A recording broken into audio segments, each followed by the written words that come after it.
Satu orang tewas dalam kebakaran yang melanda 4 rumah dan sebuah musola di Seruyan, Kalimantan Tengah. Seorang ibu histeris saat anaknya yang tenggelam di Kanal Banjir Barat Jakarta ditemukan tewas. Ketua DPRD Jepara, Jawa Tengah meninggal dunia akibat COVID-19.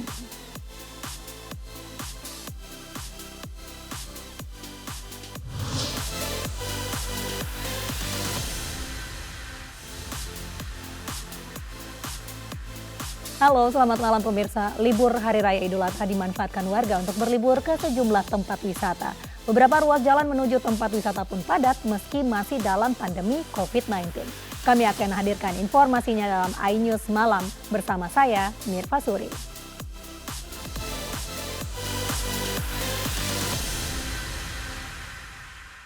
Pemirsa, 3 rumah terbakar di Kaliangke, Cengkareng, Jakarta Barat sore tadi. Diduga kebakaran dari arus pendek listrik dari salah satu rumah yang ditinggal penghuninya mudik.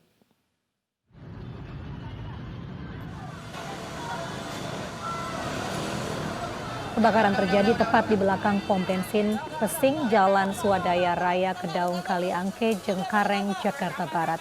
Api langsung membesar dan sulit dipadamkan. Petugas pemadam kebakaran dibantu warga berusaha memadamkan api.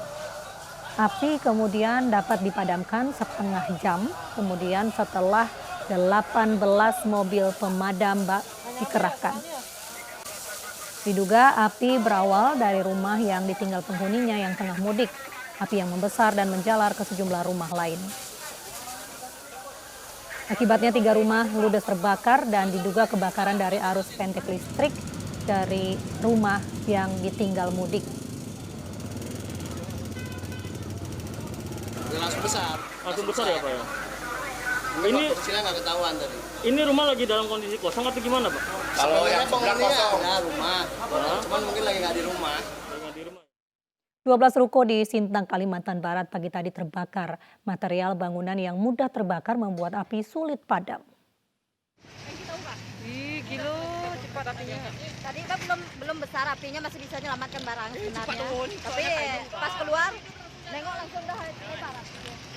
12 ruko di Jalan Lintas Sintang Melawi, Sintang, Kalimantan Barat terbakar pada Sabtu pagi.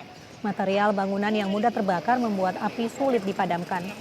7 mobil pemadam kebakaran dan 2 mobil Busera Sintang dikerahkan untuk memadamkan api. Tidak ada korban jiwa dalam peristiwa ini.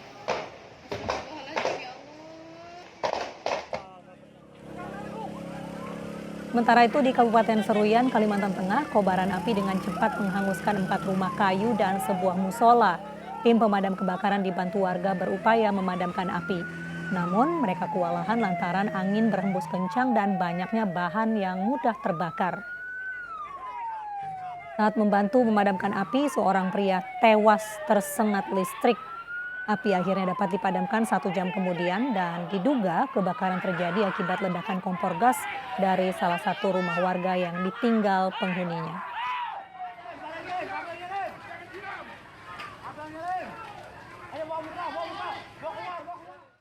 Akibat tumpahan solar, sejumlah pengendara motor terjatuh di Gianyar, Bali tadi pagi. 2 mobil pemadam kebakaran dikerahkan untuk membersihkan jalan dari solar yang tercecer.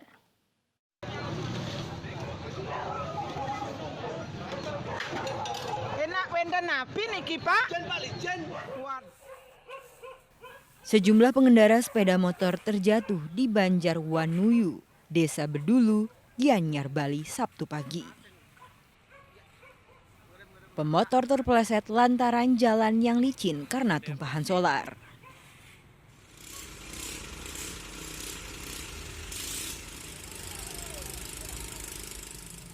Petugas mengerahkan 2 mobil pemadam kebakaran Kabupaten Gianyar untuk menyemprotkan air agar jalan tak lagi licin karena tumpahan solar. Proses penyemprotan jalan membuat arus lalu lintas dari arah Semabaung menuju ke Bedulu tersendat. Warga mengatakan tumpahan solar tersebut terjadi pada Sabtu dini hari.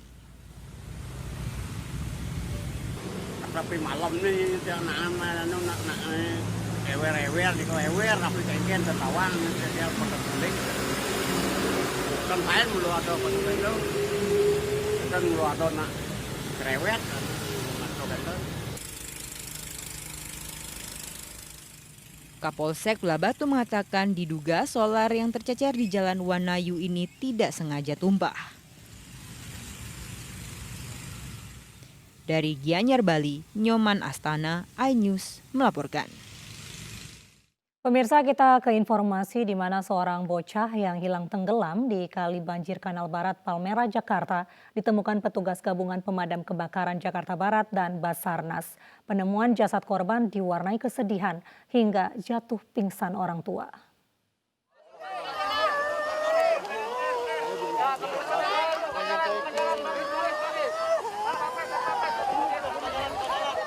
Seorang bocah berusia 7 tahun yang tenggelam di Kali Banjir Kanal Barat Palmerah, Jakarta, ditemukan petugas gabungan pemadam kebakaran Jakarta Barat dan Basarnas. Penemuan jasad korban diwarnai kesedihan hingga jatuh pingsan orang tua. Petugas menemukan jasad korban setelah pencarian selama 24 jam di Kali Banjir Kanal Barat. Sebenarnya ini menyelesaikan kerjanya dari kemarin jam sekitar 2:30 sore kemarin. Kita berusaha mencari sampai malam, kemudian pagi ini dilanjutkan sampai detik ini alhamdulillah sudah ditemukan. Setelah jasad korban dievakuasi, petugas membawa jasad korban ke Rumah Sakit Polri Kramat Jati, Jakarta. Korban hilang tenggelam saat bermain bersama teman-temannya di pinggir Kali Banjir Kanal Barat pada Jumat kemarin. Korban tergelincir dan terseret arus kali. Dari Jakarta, Miftahul Gani, iNews melaporkan. Seekor sapi kurban di Kuningan, Jawa Barat mengamuk saat akan disembelih. Akibatnya 4 sepeda motor milik warga rusak.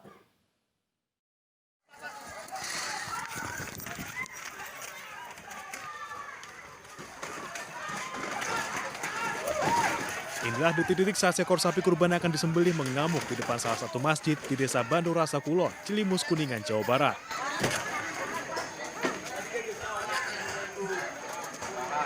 Sapi yang sudah diikat dan siap disembelih tiba-tiba mengamuk dan menyerang sejumlah warga.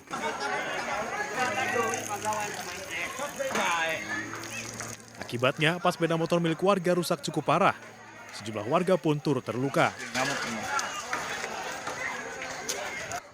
Sapi akhirnya bisa dijinakkan setelah ditenangkan oleh belasan warga. Sapi disembelih 1 jam kemudian di sekitar masjid. Dari Kuningan, Jawa Barat, Miftahudin, iNews melaporkan. Ratusan warga di Grobogan, Jawa Tengah yang tidak memiliki kupon memaksa meminta daging kurban. Sementara di Medan, warga yang mengantri untuk mendapatkan daging kurban tidak mematuhi protokol kesehatan.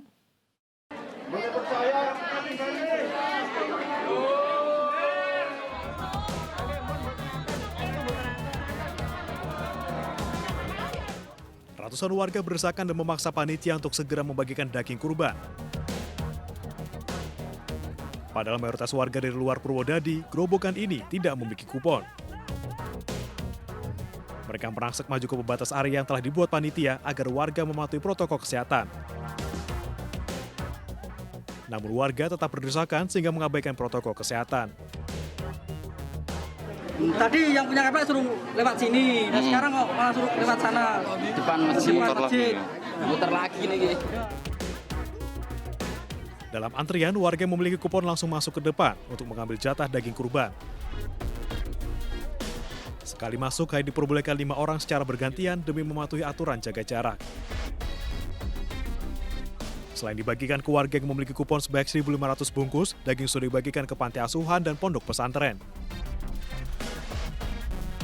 Panitia sebenarnya menyediakan 200 bungkus daging kurban cadangan untuk warga yang tidak mendapatkan kupon. Namun baru akan dibagikan setelah warga yang memiliki kupon mengambil jatah mereka. Artinya itu akan diberikan di akhir kepanitiaan ini, atau di akhir pengelolaan daging hewan kurban ini. Kalau kita berikan di depan, khawatirnya nanti yang dapat kupon ke sini, ke tele, sudah habis. Dalam penyembelihan hewan kurban tahun ini, panitia kurban Masjid Baitur Rahman Purwodadi, Grobogan, Jawa Tengah, menyembelih sebanyak 7 ekor sapi dan 4 ekor kambing.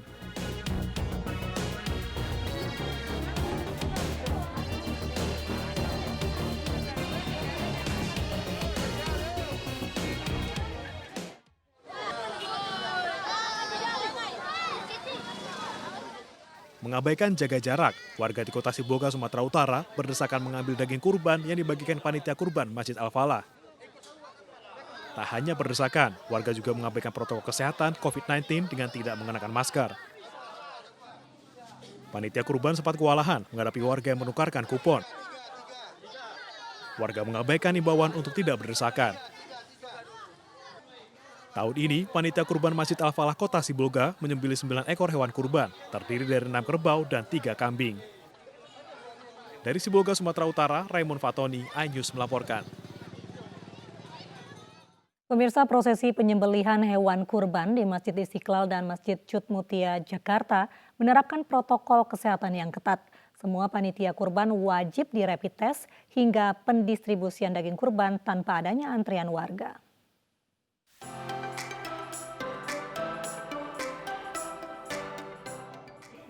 Masjid Istiqlal Jakarta menyembelih 35 hewan kurban dalam perayaan Idul Adha tahun ini.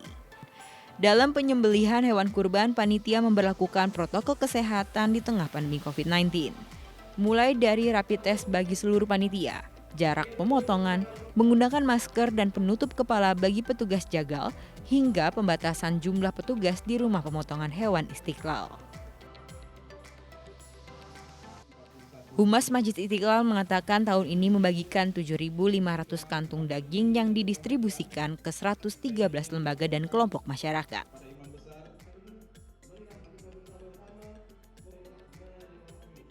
Kilo ya, jadi kita potong per kakas, jadi lebih cepat insya Allah.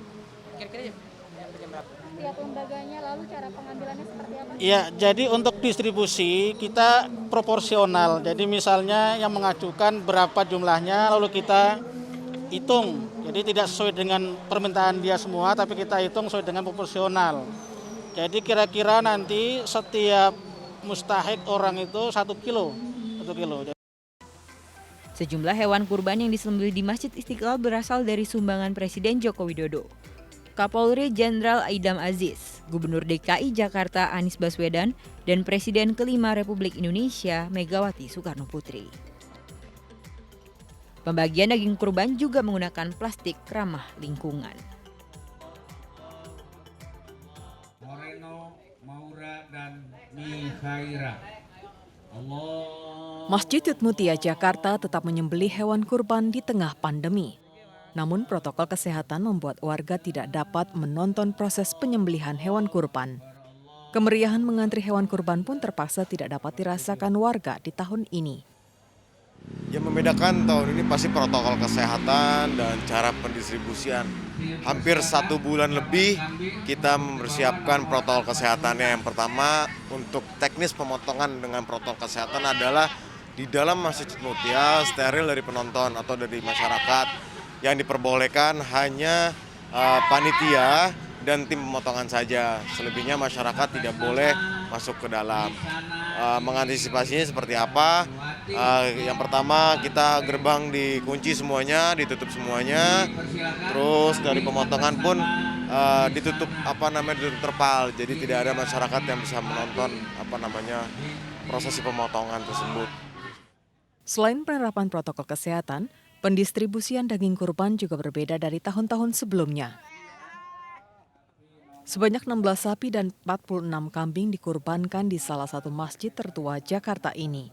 2.000 kantong daging nantinya akan didistribusikan ke warga yang berada di Jakarta Pusat dan perbatasan Jakarta Selatan. Dari Jakarta, Virga Agesta, Zulkifli, iNews melaporkan. Pemirsa, kawasan wisata Kota Tua Jakarta ramai didatangi pengunjung saat musim libur perayaan Idul Adha. Meski terdapat petugas yang bersiaga, banyak pedagang asongan yang tetap berjualan dan memicu terjadinya kerumunan.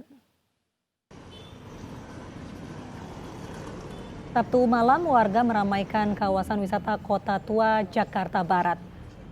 Namun bukan di area Museum Fathahillah, melainkan di luar kawasan museum, yakni di Kali Besar yang merupakan tempat umum terbuka selama 24 jam. Pada waktu akhir pekan, pengunjung yang datang didominasi dari kalangan anak muda, namun ada pula yang datang bersama keluarga. Para pedagang di kawasan wisata tetap menjajakan jualannya. Meski begitu, tetap ada petugas yang bersiaga dari Satpol PP DKI Jakarta untuk mengawasi aktivitas berwisata masyarakat di masa PSBB transisi.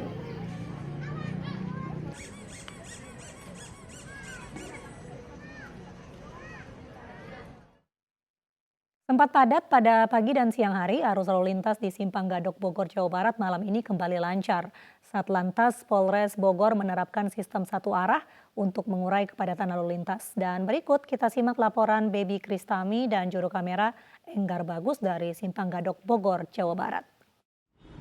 Pemirsa, arus lalu lintas pada Sabtu malam hari ini di Simpang Gadok Puncak Bogor terpantau sudah kembali normal dan lengang dibandingkan dengan tadi siang. Memang terjadi kepadatan yang dimana memang diberlakukan beberapa skema seperti one way system oleh pihak dari Satlantas Polres Bogor. Dan untuk lebih lengkapnya sudah ada bersama dengan kami Ibtu Ketut Laswarjana KBO Satlantas Polres Bogor. Selamat malam, Pak. Selamat malam, Pak. Ya Pak, bisa jelaskan situasi pantauan arus lalu lintas pada malam hari ini seperti apa, Pak? Ya baik, selamat malam. Dapat saya laporkan untuk situasi arus saat ini seperti terlihat di belakang bahwasanya kita tadi sempat memainkan one way. One way ini berlaku tadi dari mulai jam 13.00 kita buka sampai dengan 17.30. Nah itu sudah normal. Saat ini seperti terlihat untuk arus yang ke puncak sudah normal walaupun memang masih ada kepadatan. Ini imbas dari permainan tadi one way. Ya, baik. Lalu hari ini memang skema apa saja Pak yang sudah diterapkan untuk urai kepadatan lalu lintas? Ya untuk skema yang kita laksanakan adalah yang pertama di pagi hari kita main one way yang ke arah atas. Nah itu dilaksanakan mulai dari 08.00 sampai dengan 10.30. Itu kita laksanakan one way yang ke atas. Kemudian setelah itu normal. Nah, tadi jam 13.00 sampai dengan jam 17.30 itu kita berlakukan one way yang ke arah Jakarta. Ya. Untuk presentasenya sendiri dibandingkan dengan hari kemarin, apakah ada peningkatan atau penurunan? Bagaimana Pak, bisa dijelaskan?